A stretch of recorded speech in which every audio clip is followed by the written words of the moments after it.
So Passi has blue coin. And just opens up with AQ, makes sense. Yeah. To Cultists into the Syndicate deck is, like, I think it's winnable for Syndicate. So makes sense to open up with AQ. Okay, so as AQ has either no defender. If we're talking a streamlined plan for this deck, but yeah, sometimes you take deviations from the plan. Big mulligan here. Oh. Like the defender is probably the most important card here for Passi.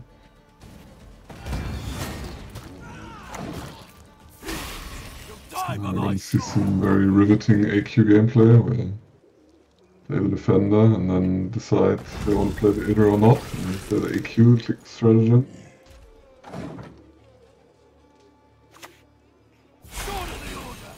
So Danirai doesn't really have most of his control tools. Like, he only has the Horsen, but no more reals, no Exora, no bloody good fun, so he kind of just has to watch and let Passi do his thing.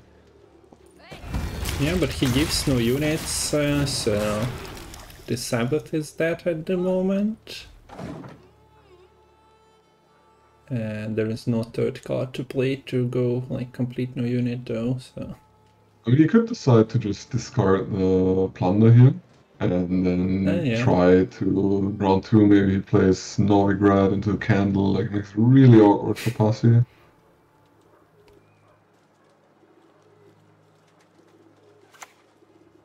Decides to play a unit anyways. Because he probably feels like he can't really just go into a long round. Not with round control for AQ.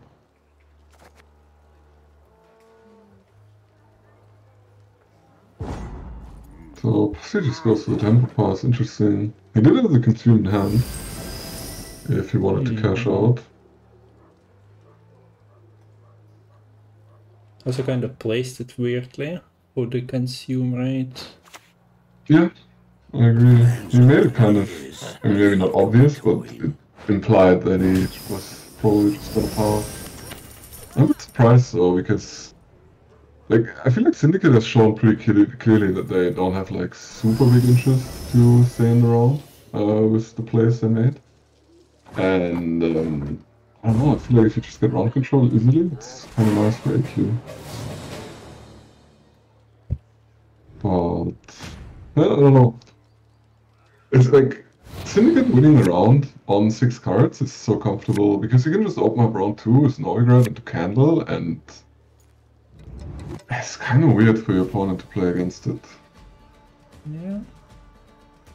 So, not sure about Passi's plan. Was he got his starting combo and well, he got two units into Danirai's graveyard by the end of it. So, well, he's missing his AQ pool, but other than that, well, he hopes probably for Defender still. How is the AQ against the Scarabs?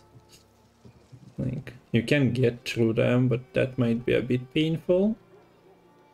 It depends if you get the chance to set up your Stalkers or not, right? Like, if you can establish these cards, then you kind of run away with the game. But I mean, Syndicate has the Horsen, has Exora, has the Brawler. A lot of control tools that make it awkward. Which is also why I kind of like going for round control, because here, kind of awkward, right? He's probably debating if he wants to heatwave this, or maybe just develop his Hive Mind. So, if it wasn't enough to just offer a Candle as a heatwave target, now we have a Novigrad as well. A pretty decent verification heatwave target. Yeah, I mean, it's just so stupid. Like, you can open the round with 2 artifacts that kind of play for like 30 carryover, and like, what are you gonna do? Like, one of them trade down, and the other one still lives. It's painful. Now drops Exora, and what is there to actually answer Exora? Well, there is a parasite that deals 6 damage. Yeah, it's kind of annoying, like, in and itself, the Xora doesn't actually represent that much threat because of the drones, and there's no Freak Show in any stack, so he doesn't have an easy way of playing around it. But on the other hand, like, if you combine it with a Horsen, and it's scary, right? You do kind of want to answer it if you can. But Passi's hand is not that great.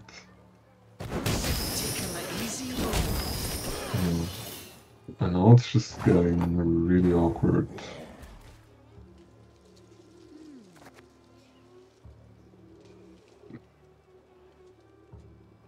Because like however you develop here, it's like how do you get something to stick against Xora and the Brawler, and then the potential of more coins or the Horsen. What's actually the aura on Hive Mind? So you get Stalker next. I wonder if you might consider like actually having to play the Sabbath, but I think if he does it early, he's just gonna lose it long round 3. Yeah, is he going for it? Or is he going for the Parasite? Parasite on Xora, yeah. Okay, I try. You are not really spending any charges to just buff it up. You know that there is control enough in Danirai's deck. It doesn't really matter. You need to burn basically all your charges and achieve nothing. Yeah, exactly. What is the graveyard? I wonder if he's on 5. You can just play the Acherontia here. What's the threat against this Acherontia? There's no Heat Wave, there's no Parasite. The Hideous Feast and Kiki Stalker, but yeah, there is enough coins to wipe it. Exactly. Yeah. Okay, I see what you mean. Yep. And then, yeah, this is looking a bit Joe. I mean, the one shining light for Passi here is that there's no candle. So maybe you can somehow 2-turn remove this Acherontia.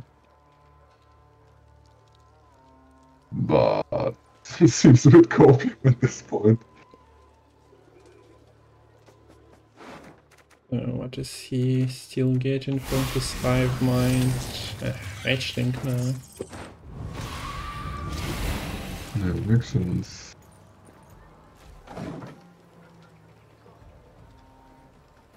Well, this is an interesting turn for Danirai, right? It's actually kind of hard to say what the correct line is here. Like, you could go for an Azar, you could just slam the bank and look for a candle. Could also just slam the Horsen. But if you play Horsen, obviously the Acherontia dies. Okay, so this is Defender then. And gets a couple of coins into the bank as well. Well, those drones are not buffed, so if you really wish to deal with them immediately, you can. But then you are basically losing your Stalker. And it's all awkward, like how are you winning without big Glusty if Danny goes all in. Yeah, on the other hand, how are you winning if you don't answer this Acherontia? It's like... True. It's pretty doomed. He only has a worker left, which is also just pretty fragile. Like, maybe you just play the Glusty and don't click anything here. Besides the click and play Glusty, maybe. Yeah. Huh? He's comfortably ahead. Yeah, he is comfortably ahead. Okay, this is... Okay, this is terrible. For, Oh, that's stitching. I mean, maybe it's not that terrible, because if this doesn't get removed, then he will be able to cash in the King of Beggars with Mariels. Yeah, something you'd want to answer. Yeah, the bronze after bronze, there was literally 1 gold for Passi in hand. Well, the deck kinda is built around this round 1 package with AQ and then Glusty finisher, but... or, like, not exactly finisher, but potentially just a finisher. But yeah, we see that there is Oniro, Sabbath and Term left, so he couldn't really ask for much more in terms of gold. But Sabbath might have helped. Definitely. But it's also like yeah. maybe like one Ran Warrior or so would have made the hand a lot more attractive. Yeah, so Danirai decides to go for Cannon. He can activate his Sesame if he wants to, so he could go full spend here. But he definitely wants to keep some coins from reels. And at this point there's like no more threat from his AQ at all.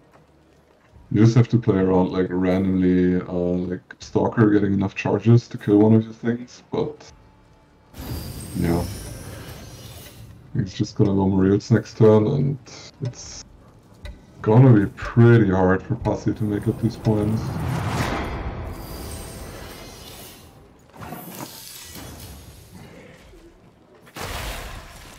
So, slowly growing this townsfolk, investing, not everything at once, but yeah, just getting the small returns, but investing into KOB is always profitable, it seems. Yeah.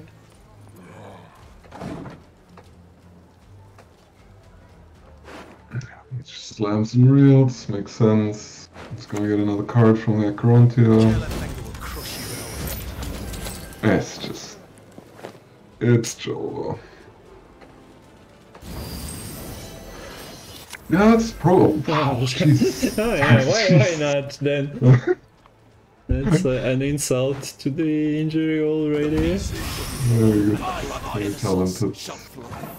Yeah, but I feel like it's really the dry pass here that hurt Passi the most. But it's not like his hand was terrible or anything in round 2. Like it could have been like a little bit better. But even then, you're still in trouble if Syndicate draws well. Yeah, there is nothing saving this Stalker as well.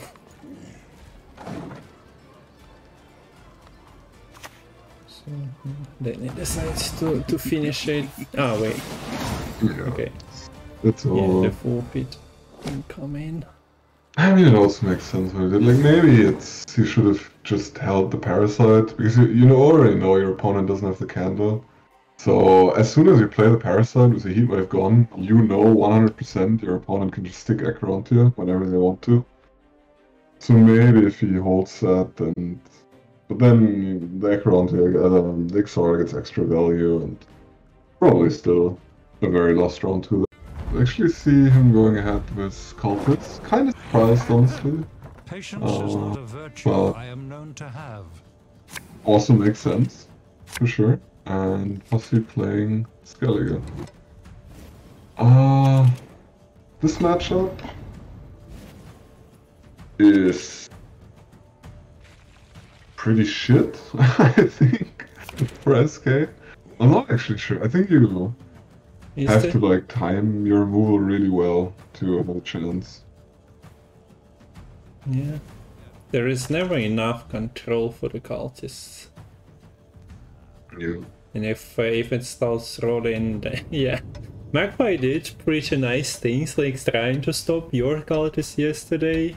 At times, like, yeah. It was like in that ST against cultist game, like bouncing the Purify and stuff, and then killing the others. I was actually like really surprised how well he managed to keep up. So way closer than I thought.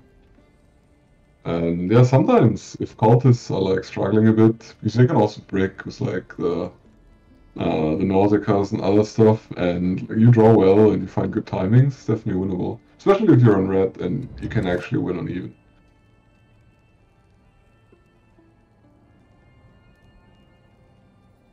Not having first say as well against the like trying to answer the deacons kinda hurts.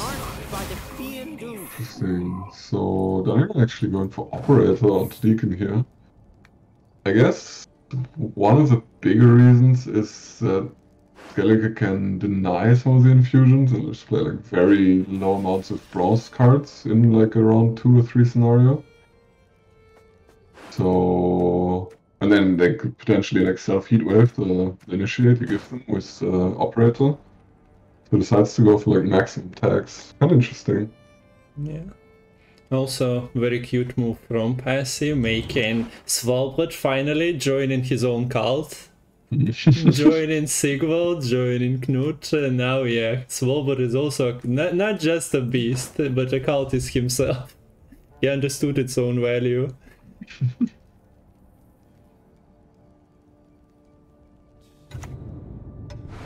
What's Passi going for here? Maybe the location? It goes for...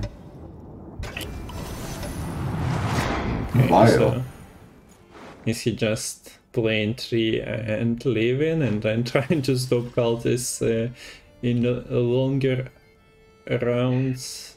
I mean, it looks like he's setting up his Knut to maybe remove one of the cards.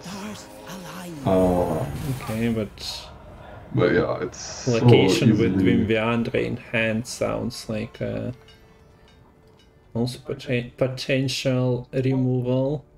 Yeah, I feel like if you want to go aggressive, you just play the location, play all geared, play the Dwin, right? You remove some of the tags, force your opponent to at least go scenario this round, and then maybe like have a shortage on tags in round 3. But this looks more like just passing early and letting, like, believing that a long round's winnable, which I doubt, but I mean, I guess, like, you never know.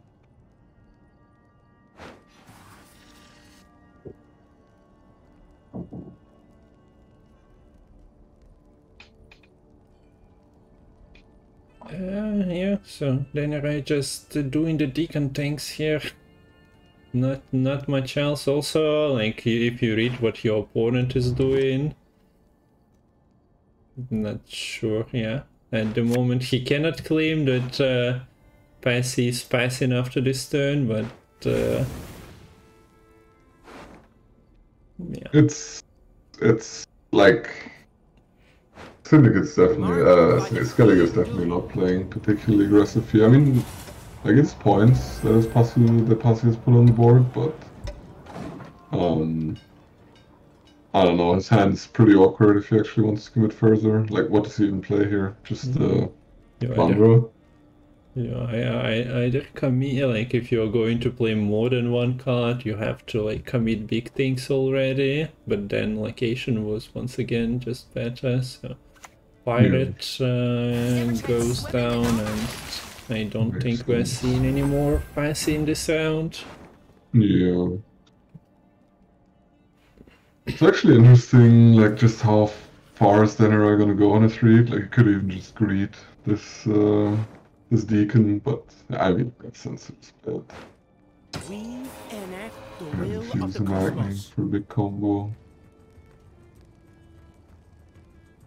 And yeah, I mean, if Passi's gonna pass here, stay true to his name, I'd feel pretty comfortable if I was Danirai. Yeah, still don't see what you're playing here after your first 3 moves. If you're just like playing Dwinvander for 4 points just to see another card, you're just playing into Danirai's game plan anyway. So yeah. Yeah, this decision had to be made very early in the hand. Like, basically turn 1 where he went for the Nero. But like, then you're just kind of backtracking your own run. Like, honestly, I agree. Like, if you pass it and you go a long round, and like, especially if Cultists still have scenario, you just get blown out. But it's obviously a bit contradictory to the place he made early in the game. I like it though. Like, I think it's a good idea to play this Knut.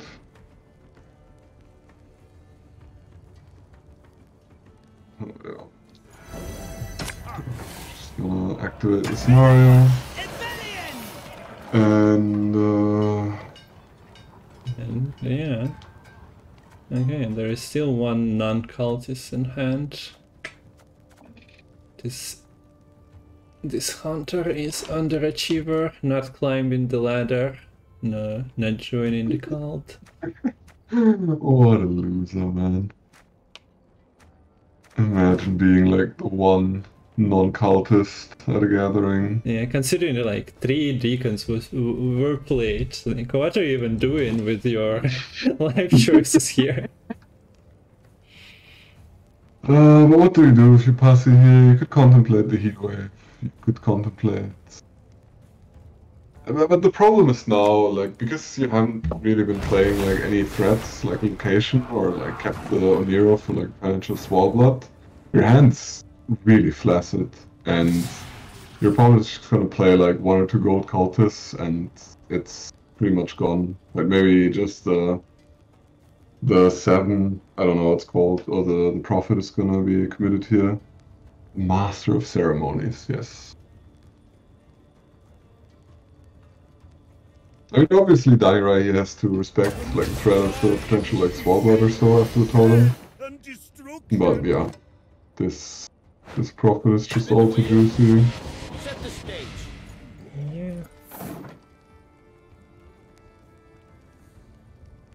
Yeah. Not much changed for the old games.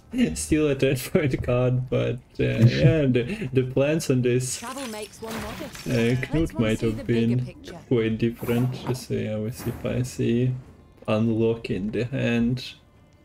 And Prophet's ability should be utilized more often. Like we've seen Danirai to play and Kaneki, I think, played Prophet in some different decks, but yeah, it's very potent.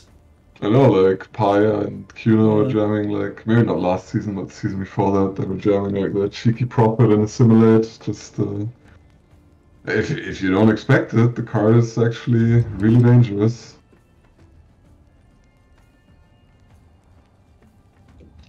Oh dear. So the question is, what does Danirai commit here? He doesn't want to play the Magni. It's a cultist, but it will like mean he breaks with a sinning.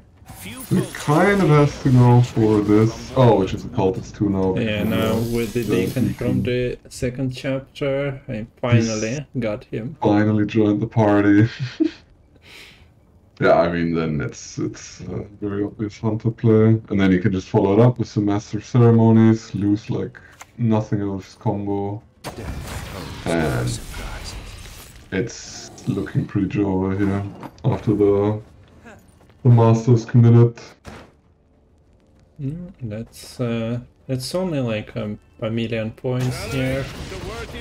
Yeah, I mean, just like a casual 30-point swing, very, very reasonable. It's also like after, I mean, it was correct for Passi to do it, like cash in on the totem, but also just Danirai pretty clear tell that there's no Swarblood, so don't really have to think about that should catch up. And I mean, now it's just, it's not winnable anymore, I don't think. Okay, so golds are also available, so not really start for those. Danirai. If Danirai draws like double Nausicaa and teleportation, might have been awkward, but then he still has 3 mulligans in the next round, so definitely fixes and finds something. You don't really need too much, but battle stations probably very advised to get. And even Danny's illusionist, like sure they don't have the usual initial target, but he can use them on the Swarblood Fanatics, and then they just play for 10 points regardless. So even those aren't bad cards. And since there's no totem anymore for Passi, you can't even like trigger the Swarblood to maybe get rid of the infused Nautica Brigade, like all that stuff. That's definitely awkward. Missing on the totem now. But yeah, at least gets his location now. Finally. Yeah. Kind of lasted roll though.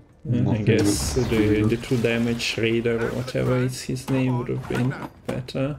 The raider, maybe the boat, so yeah.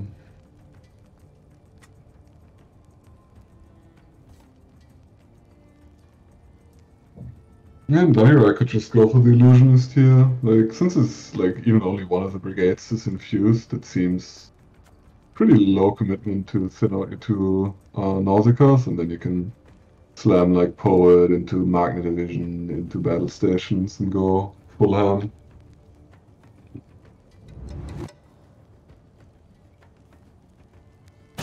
Oh wow, that is pretty aggressive. He's gonna go Magni 2 here? Yo, hey, that's so greedy for no reason, man. But I mean, unless Danirai is a better player than me, so he wouldn't pick.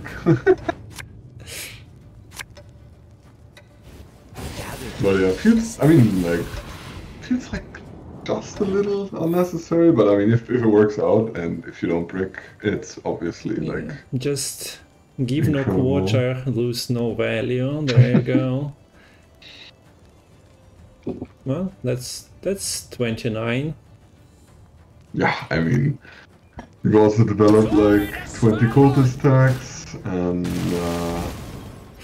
one answered. Engines. One already answered.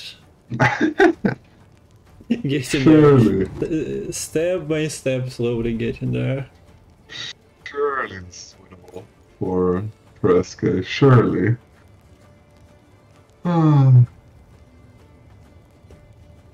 Like maybe if like the Vilgefortz was out or so and like a mega Sigwald could be created. Not even that's possible.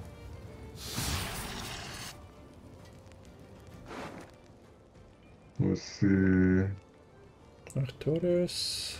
Arcturus. It's not actually infused. She's not playing around the Peller from Passi side. It's a bit surprising, but I guess he was looking for the lock. So now, if there was a Peller, the infusion couldn't be cleared anyways. And yeah, I mean... But so friendly, there are so many points. You think it's gonna be below or above 100 points win for Danirai? Like 100 points difference between the two. Less than that.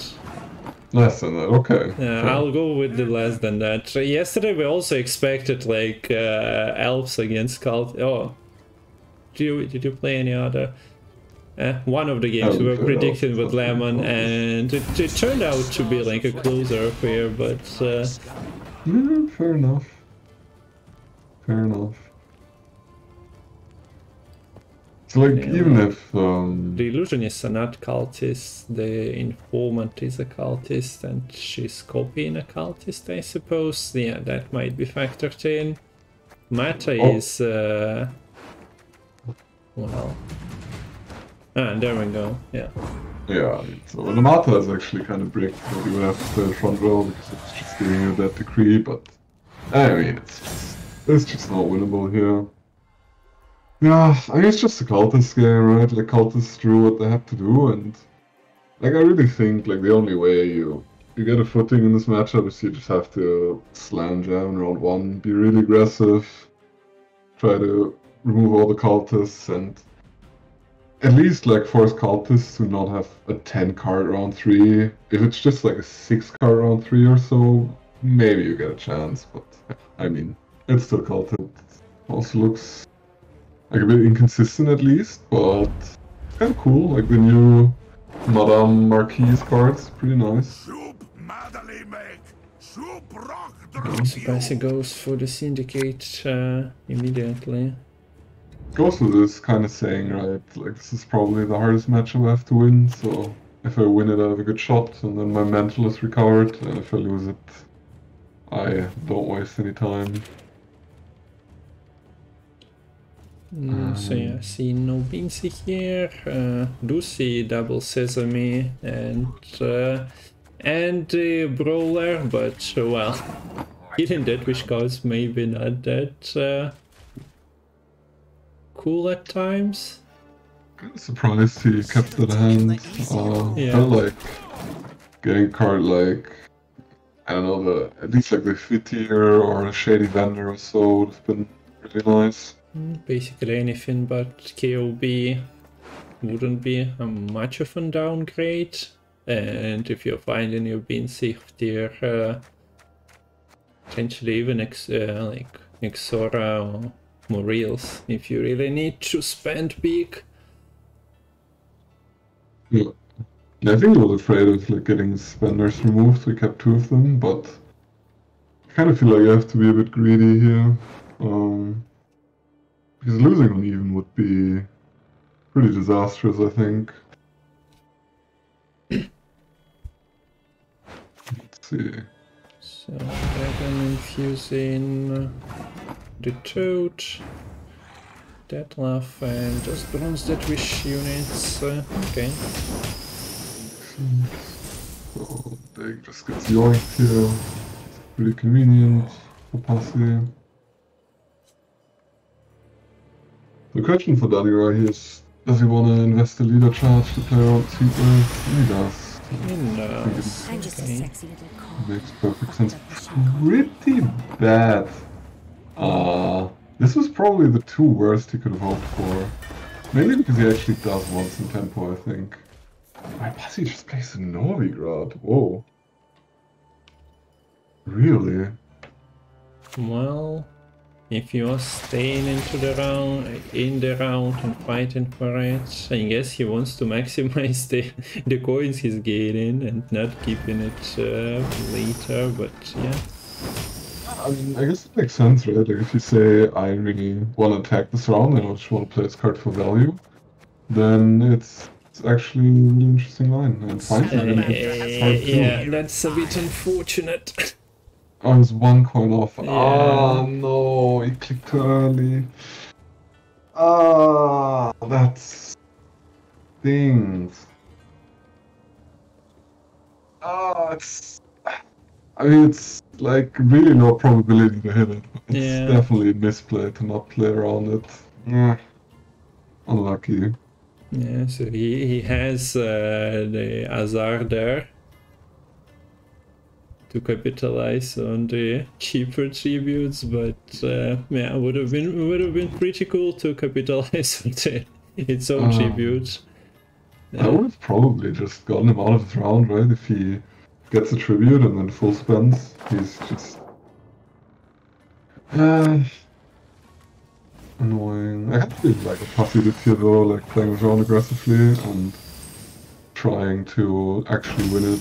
Because Deathwish has they have like this huge tempo, right, for like 3 to 4 turns, but then they kind of fizzle out if they don't start investing. Yeah, we just seen Royal Decree for Foglet, which is, well, setting up the next turn for the consumes, I suppose, but at the same time. Yeah, it's not super strong, even if there's a consume now.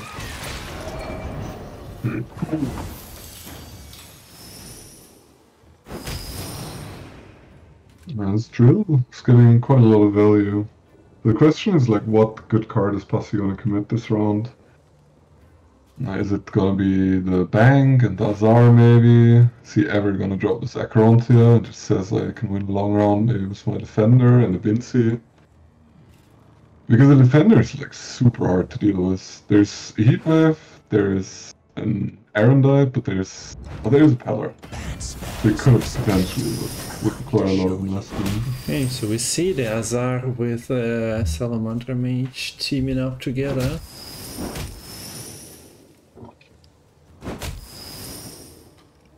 So wouldn't be surprised to see if full spend here. That's 3, okay. What for? Why do you think he spent 3 exactly? Yeah, he's getting extra coin. Well, is he considering that he might get a pass? He's losing 2.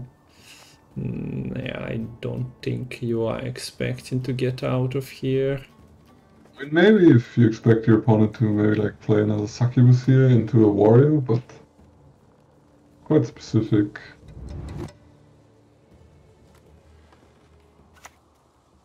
Oh, okay. Oh, okay. We're going for the full carryover invest. Interesting. And quite greedy. Passi snaps a pass. Well, Yeah, unless you're playing the bank. Yeah. I mean, no. If he spends, boom, maybe. It makes sense, but I mean, it was quite a juicy heatwave, right? Like, if you play that heatwave and you full spend, I feel like kind of winning the round, right? And yeah, I don't know. Like, I mean, he didn't like he just snapped the past, right? I think I would really consider the heatwave there. But I mean, bleeding here for Danirai is also a bit awkward because of the Novigrad, right? Giving you a lot of extra value. Those coins gonna be spent, so what is there? Ah, a brother goes away. Okay, that Purify for coins in this hand state is, yeah, a bit subpar. Like a very good passing card.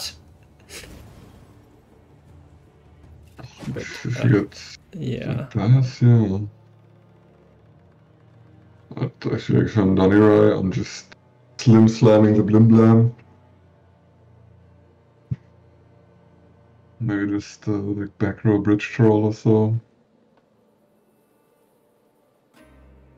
That procs immediately. Right, yeah. How many frogs are there? 3. That's a lot of carryover and worked out for Dani.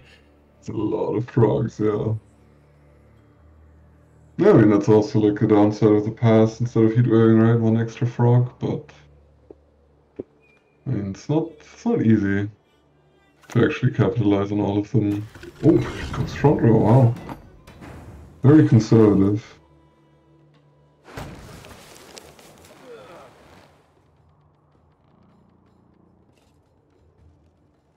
Do we have a brawler and kill that? No. Nah. Let your opponent do the work. No need to be over enthusiastic. I mean, stealing 4 points is kinda nice, but yeah. So now the Succubi gonna get some frog interaction turn after turn. It's you who's always sexy. Oh God, you look a You have to see the juicy Vitir and Ilya. Yeah. Not roll locked, no anything, just yeah. Keep it at 6 coins and you are getting infinite value basically. How is the row? Okay, so We're not done if you can getting split here, but since you have a bridge troll, no big deal. I'm surprised Danirai didn't go for the Riptide there to disable the engine. It's a 2-turn engine, right? It's definitely worth a consideration, but I guess he's just holding it for, I guess, a Bincy or so, maybe?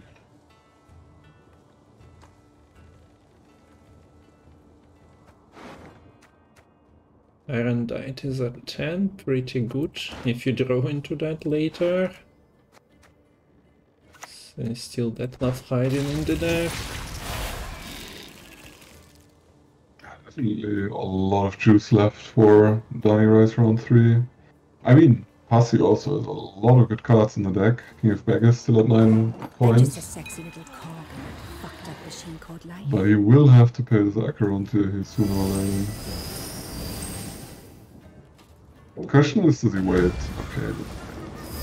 Okay, so let's see what are the pulls. The Sesamis is still very far away from triggering. He has to play into the heatwave value here, which is awkward. He doesn't really have much of a choice.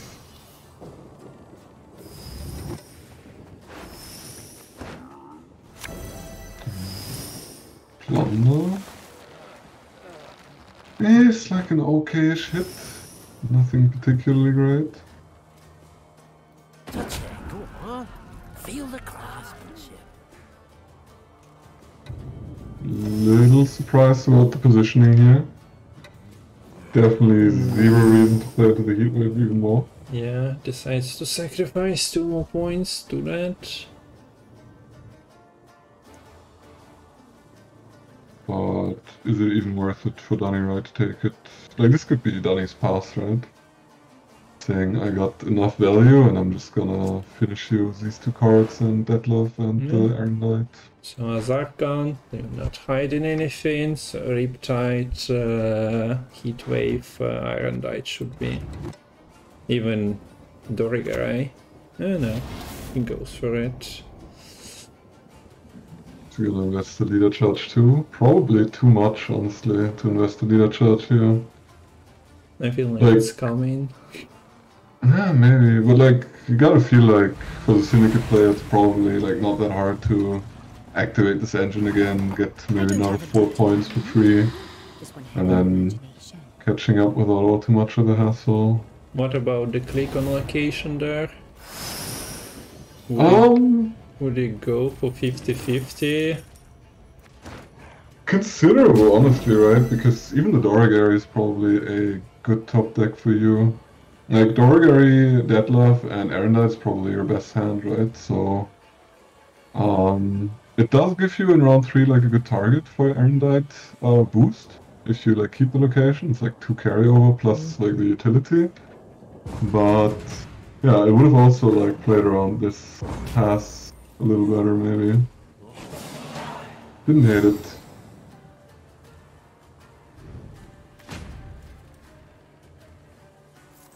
Okay, so top deck mode. That's a Deadlove. That's a Deadlove as well. Okay, QB, BNC. I assume Deadlove is getting mulliganed? No? No. Mulligan either the Deadlove or the Hillock maybe, I guess. Oh, he kept, wow. Yeah, that's what I mean. He decided to not even search for it. Yeah, didn't really want Peller or Squirrel. That's surprising. That's as surprising as the Spincy that gets played on an open board here.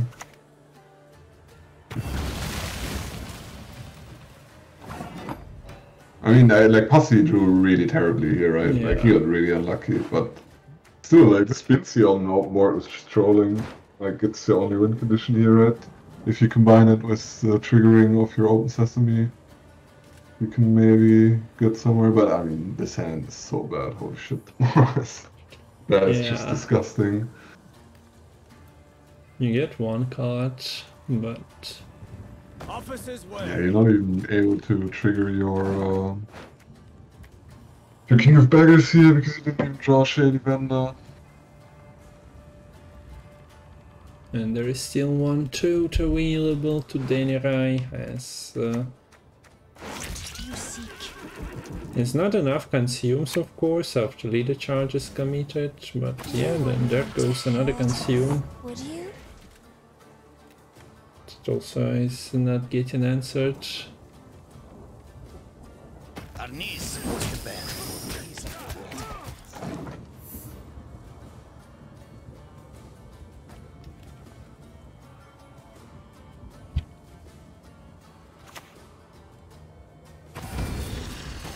Is there even still a Dagon coming out?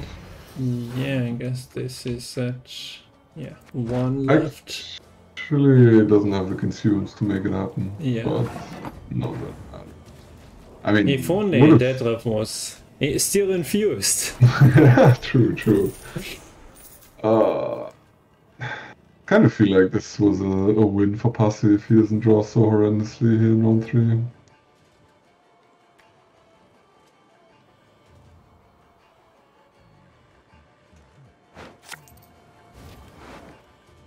So we're getting the KOB. Man's got the wares. What? That's... yeah. Line of credit. Amazing. Not exactly in this board state. It's, yeah. Not Passi serious. Not there. It's kind of close, right? Even here with so much going wrong for Passi. Like, he loses by, what, 10 points or so, a bit more. And left like 40 provisions in the deck. Yeah.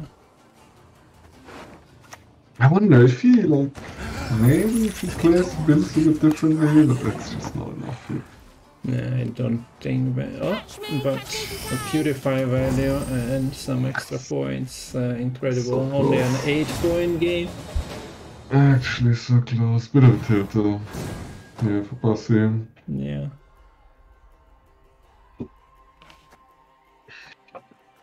So yeah, the first series of the day goes into the trio mode for Danirai's win. Well, there is another series coming today. We probably have, what, 15 minutes or so